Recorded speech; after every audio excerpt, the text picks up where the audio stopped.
You're listening to a CNA podcast.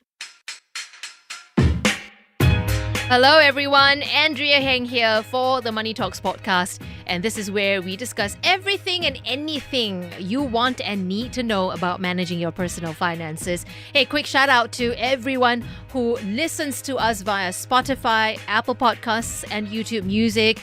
Now, if you want to know when a new episode drops, all you need to do is hit the subscribe button on any of these platforms. Now, this week, we're going to talk about bankruptcy, what happens when you're declared one, what the implications are, and how to bounce back from it. But before that, here's my producer, Junaini Johari, with the news. What's up? Another day, another round of layoffs for an e-commerce company. For Ninja Van, that makes it twice this year. Ooh. The logistics company has laid off about 5% of its employees in Singapore. And if you remember back in April, they had to let go about 10% of their employees. Oof, that hurts. Did they say why? Well, like most companies, they're cutting jobs to ensure long-term growth. And there's also a need to diversify beyond just e-commerce. But the good thing is that those affected have received compensation packages and will receive career transition support as well. That is good. We did talk about retrenchment quite a fair bit here on Money Talks as well, specifically when it comes to the financial aspects of it. So if there's anyone out there who is in need of financial advice post-retrenchment, all you need to do is search for those episodes, okay, on the Money Talks podcast. What's next, June? So when you travel, do you still go to the money changer to change money, or do you go for like a multi-currency e-wallet?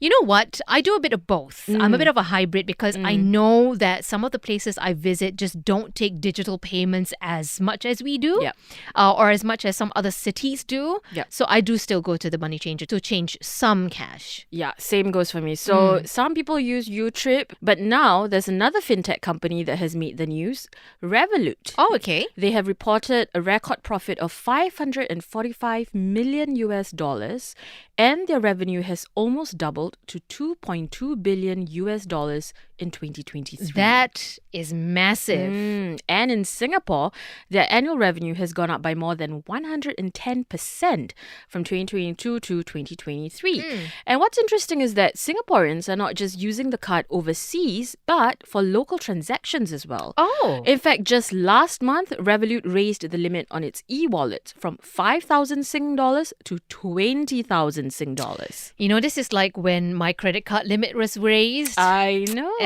It's a dangerous and slippery slope if you don't take care and watch your spending. So just because those limits have been raised doesn't mean you got to go spend all that money all the way, okay? Spend wisely, you listeners out there. So growing up, the word bankruptcy was pretty taboo. It came with a negative connotation. It might even incite feelings of shame even to be called a bankrupt.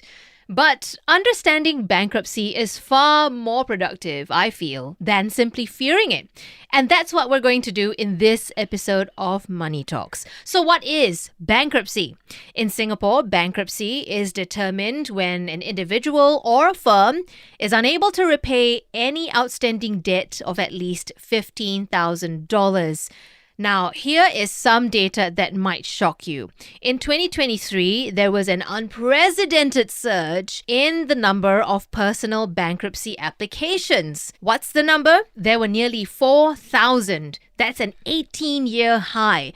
So what exactly happens when you are declared bankrupt? With me in the studio is Claudia Khoo. She's partner at law firm Shook Lin Bok. And we're going to tackle this in 3 parts. How one becomes a bankrupt, what the process entails, and the impact of being bankrupt. Claudia, welcome to the show. Thanks for having me, Andrea. No problem. All right, let's first understand how one is even identified as bankrupt in the first place. An individual or firm unable to repay any outstanding debt of at least $15,000. How much time must have elapsed before it's determined that my outstanding debt hasn't been repaid? Usually it would depend on what is in the contractual term or how the debt is derived. So most of the time, most of the bankruptcies that I see stem from loans granted by banks. Right. So usually the loans will have the terms and conditions that actually say when you have to pay by. And if you do not pay, for example, the monthly installment, then the bank is entitled to call on a default and can give you, usually it's 7 days or 14 days, depending on the bank and the terms, to ask you to make full repayment of the full debt, failing which they will issue what we call a statutory demand against an individual. And if that statutory demand is not complied with, the banks will usually file bankruptcy applications against these individuals. See, this is why reading the T's and C's of every contract you ever sign is very important. It is so crucial. If you ever get into trouble, what kind of contingencies there are that you need to take. Or how much time you actually have to make repayment. Exactly. So the banks are the ones that raise the alert of the fact that you're defaulting on your debt. Is that correct?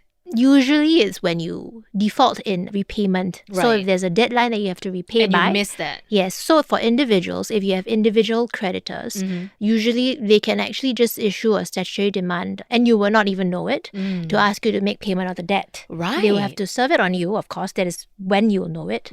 Usually you have about 21 days to comply with it or to compound it to their satisfaction. This means you have to maybe enter into some repayment arrangement with them to prevent them from proceeding further by filing a bankruptcy application. Oh, so there is a mitigating process first before they actually proceed with the bankruptcy process. Okay, I want to talk briefly about the unprecedented number of bankruptcies that were filed last year. I mean, that's quite insane. Nearly 4,000 applications. What's the number one prompt for these bankruptcies? What's the number one reason that these bankruptcies are so high? Most of the times when I'm asked to file a bankruptcy application, it's by financial institutions against guarantors. Majority of these numbers make up guarantors who agree to guarantee a debt that is granted by a financial institution to a company. So it's corporate debt, is that right? Wow. And this comes under personal bankruptcy applications because it affects the guarantor, even though it is for an organization. Yes, it's an individual. So you want to bankrupt an individual so that it will be bankruptcy. So if it's a company, then it'll be a winding up application. Then you wind the company up. So the lesson here is don't anyhow be a guarantor. We should be careful who we want to extend being a guarantor for. Exactly. Okay, so once I've been identified as someone who hasn't paid this debt, either I, the debtor, or the party owed, the creditor, files a bankruptcy application. How do we determine who files the application? So you mentioned that in the case of financial institutions, they're the ones that sort of raise the alarm, right? But when it comes to other forms of debt or other pathways that lead you to be filing for bankruptcy, how do we determine who files the application? The baseline is if you owe money, the person you owe money to will file the application. Right. That will be the creditor. Yes. But at the same time, you can also, as an individual, if, for example, you have an overwhelming amount of debt, I do see people self-petition for bankruptcy. So they file on their own to make themselves adjudged bankrupts. Okay, what are the pros and cons of either way? If the creditor applies versus the debtor self-applies? Okay, for debtors, I do most of the bankruptcies for the bank, so I haven't actually been in a situation where I have to represent a debtor to actually self-petition for bankruptcy. But what I see is, or rather my own assumption is, I think sometimes it's a matter of pride. Some people would rather file for bankruptcy on their own than to let a financial institution file against them. So that's for debtors who self-petition for bankruptcy. Whereas for the creditor's side, usually it's corporations or financial institutions. They will inevitably engage a lawyer to file it for them. And if we are the ones that decide to self-petition for a bankruptcy application, do we need a lawyer necessarily? You don't necessarily need a lawyer, but what you need to do is, I think since last year onwards, an individual, if I wanted to file for self-bankruptcy, I would need to actually get a consent of a private trustee.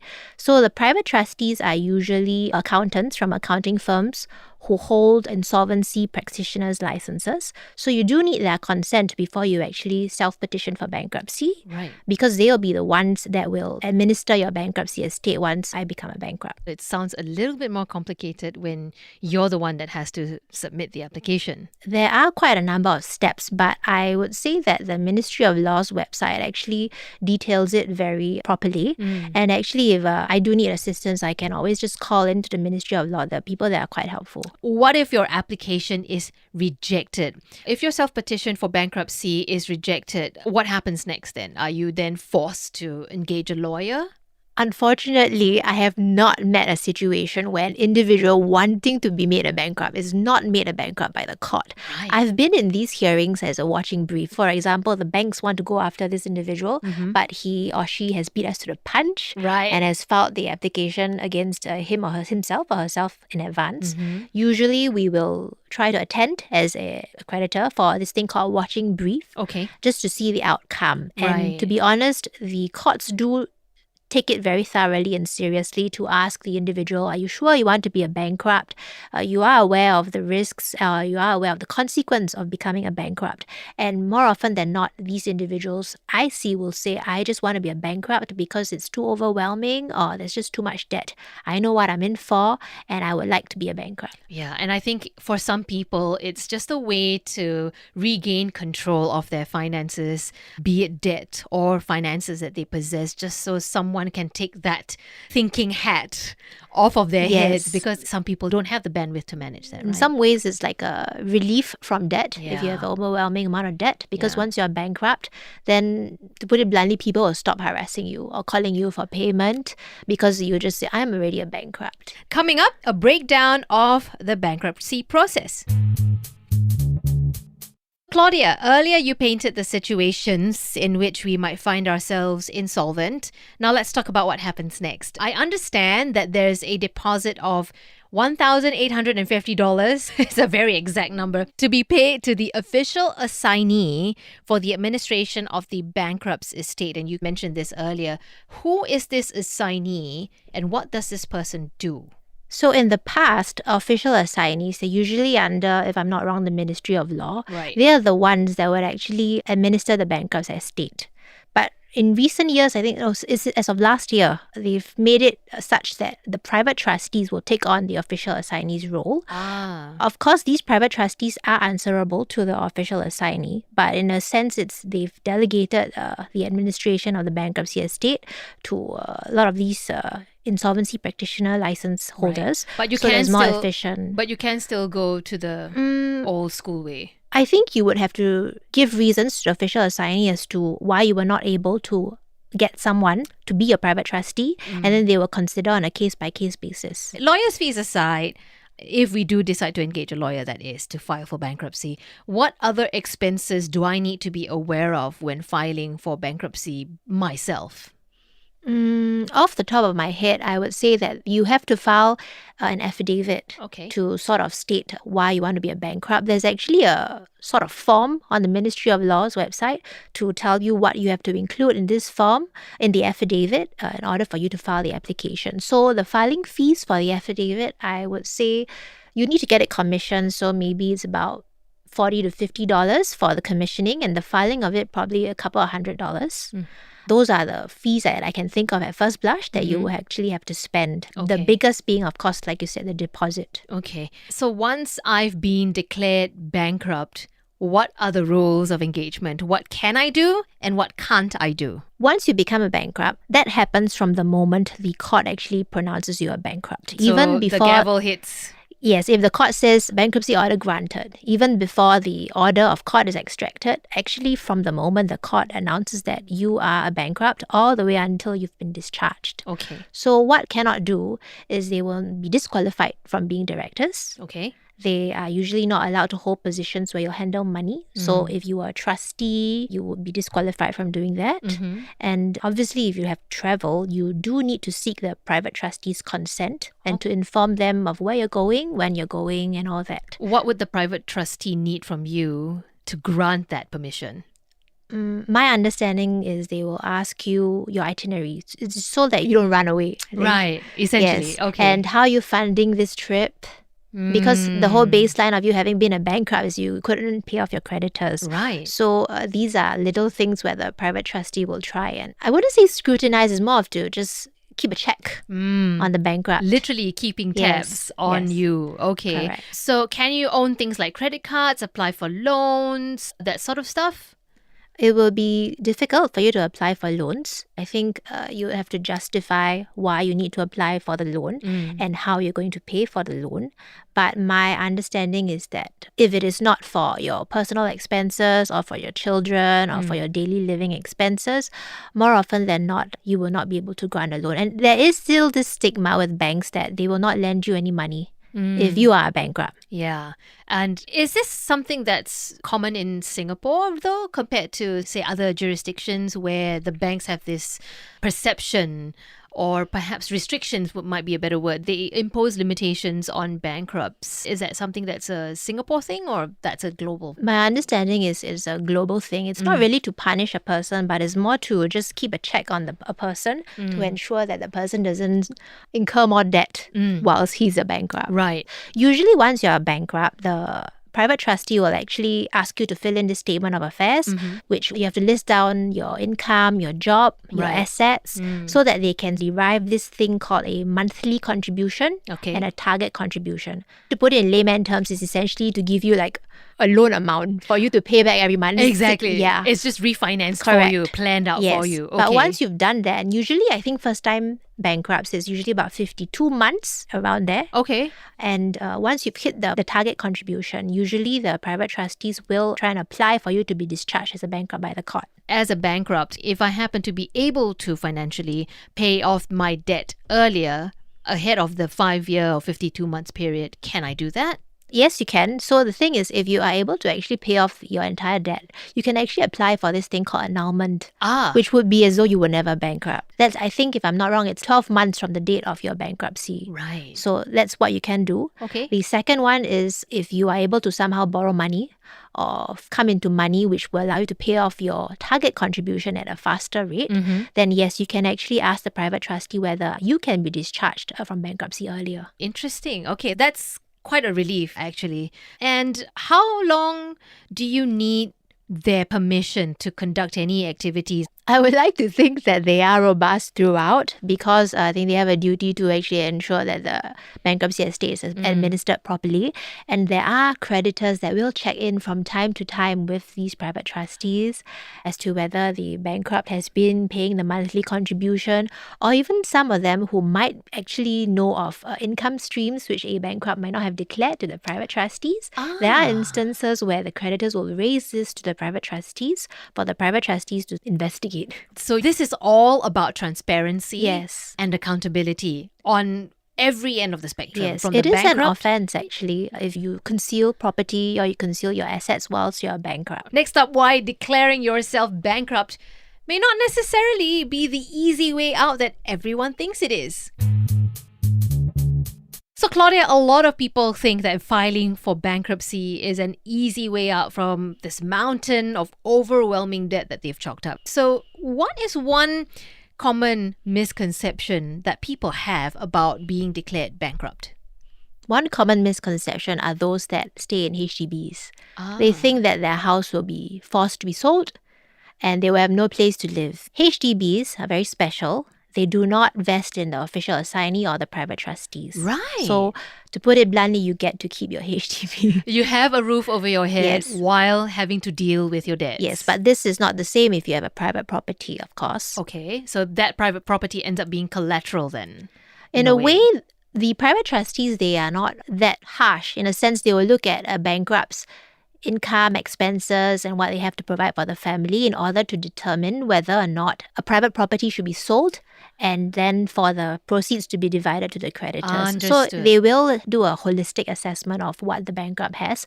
And it's not often, oh, you own a condo or you stay in a land, I'm going to sell it and then I'm going to give it to the creditors. It is a case-by-case basis. Okay. That's good to know. If you have a place to stay while you cope with your debt. How do we decide then if bankruptcy or declaring yourself bankrupt is the best solution for your debt situation? I would think that if I was at my wit's end, I have no money to pay these banks. and there's just simply nothing I can do to have some temporary reprieve to pay for these loans, then I would consider for self-petitioning for bankruptcy. If, for example, I do have potential business deals, I do have potential white knight investors, because like I mentioned, most of these people who are adjudged bankrupts are guarantors of companies, then I would say, hang on, try and get a deal done, present it to your creditor to ask them whether they would consider it. Because at the end of the day, even if I am adjudged a bankrupt, my creditor might not recover much, let alone the full sum. So it might be more prudent as well for me and the creditor to give me some time to formulate some sort of plan with a potential investor to see if everyone can walk away happy. Either the debt is paid in full or the creditor is happy with some haircut and I can get some relief. Okay, so I'm interested in the latter situation that you painted, in which the creditor may not receive the full repayment, right? In what situations would that be an option for the creditor? In my head, all creditors are just hounding you. They want the full amount, because if I'm owed money, that's what I want to do. I want to get as much of the full repayment as possible, or nothing at all. Yeah, so when does this partial repayment become an option? So usually it depends on a case-by-case basis. Sometimes creditors who engage us will ask us for the debtor's details like income, expenses, so that the creditor actually has like a full view of how much the debtor can actually afford to repay. So the capability. Yes, correct. So in those scenarios, sometimes they'll assess, okay, it might not be financially wise to spend money to file a bankruptcy application. All right, I'll give you a bit of a haircut and you can enter into this repayment proposal over maybe a fixed period of months or years, and I'm happy with that. Okay. But for some creditors, they do think that a debtor has the potential to pay, or a debtor might be hiding assets. Then the only way is to put pressure via the bankruptcy application and the proceedings to get as much money as one can before you proceed with the bankruptcy application. Right. And the one that provides advice to the trustees to do this with the creditor comes from the lawyers, or the private trustee does that, right? Because the onus is on them to make these investigations. The private trustee actually only comes in after the individual has been adjudged a bankrupt.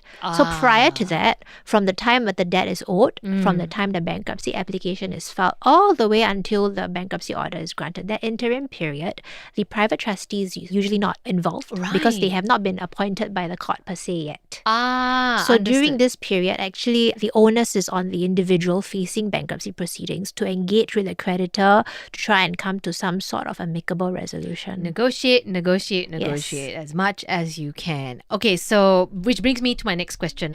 For the longest time, I thought that being declared bankrupt was like a bad mark on your financial report card. It's there forever. But is it true, once I'm discharged bankrupt, I'm really free to go, my record is clear? How does that work, legally speaking?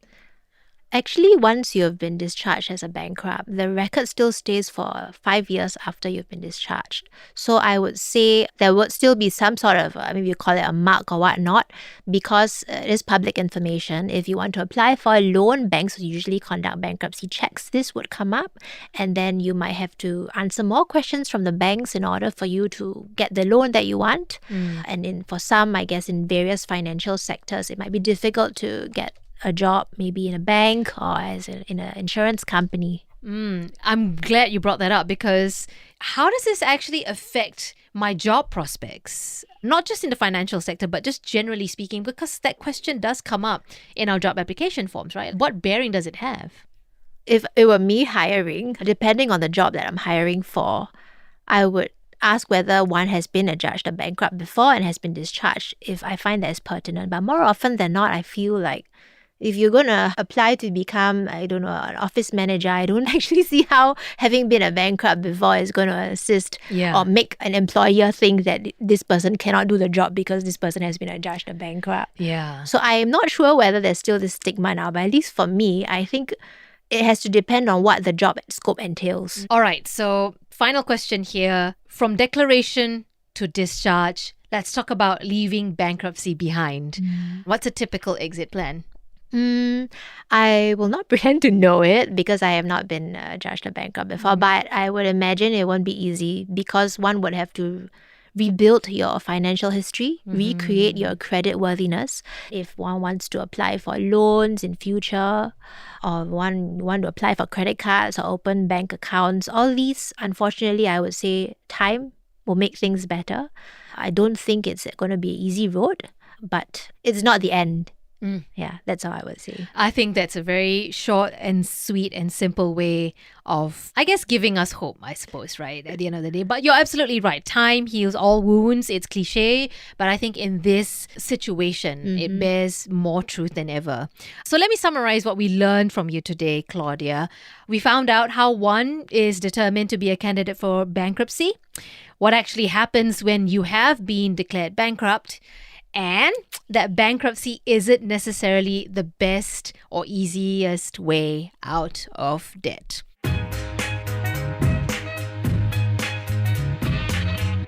Now, before we let you go, Claudia, we have a little special segment called Questions from a Hat.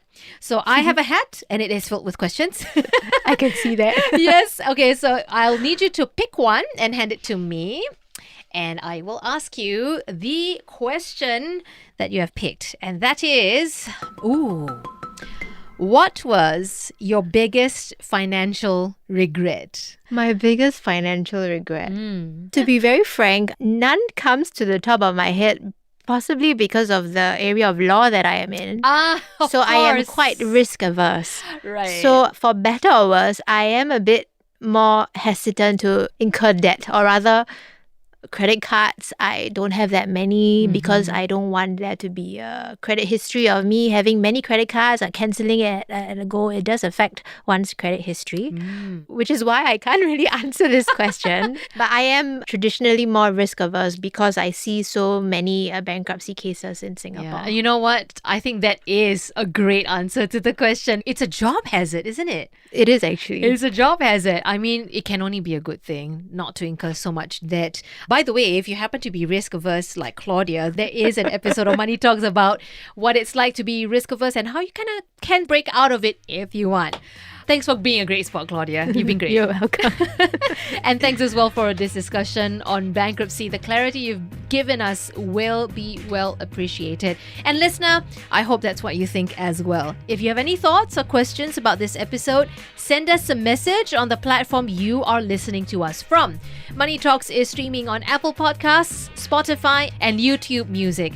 Don't forget to rate us if you are enjoying our content.